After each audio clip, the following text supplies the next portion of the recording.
নমস্কার। কিশোর কবি সুকান্ত ভট্টাচার্যের লেখা একটি মোরগের কাহিনী। একটি মোরগ হঠাৎ আশ্রয় পেয়ে গেল বিরাট প্রাসাদের ছোট্ট এক কোণে। ভাঙা প্যাকিং বাক্সের গাদায় আরো 2-3টে মুরগির সঙ্গে। আশ্রয় যদিও মিলল, উপযুক্ত আহার মিলল না। সুতীক্ষ্ণ চিৎকারে প্রতিবাদ জানিয়ে গলা ফাটালো সেই মোরগ ভোর থেকে সন্ধে পর্যন্ত। তবু সহানুভূতি জানালো না সেই বিরাট শক্ত ইমারত। তারপর শুরু হলো তার আস্তাকুড়ি আনাগোনা।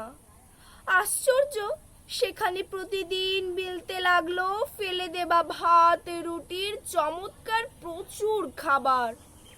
তারপর এক সময় আস্থা করেও এলো অংশীদার।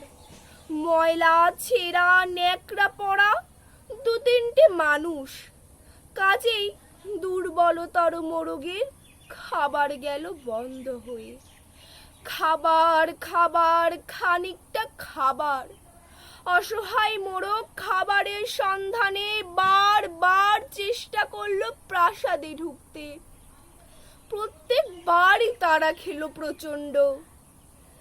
ছোট্ট মোরগ ঘাড় উঁচু করে স্বপ্ন দেখে প্রাসাদের ভেতর রাশি রাশি খাবার।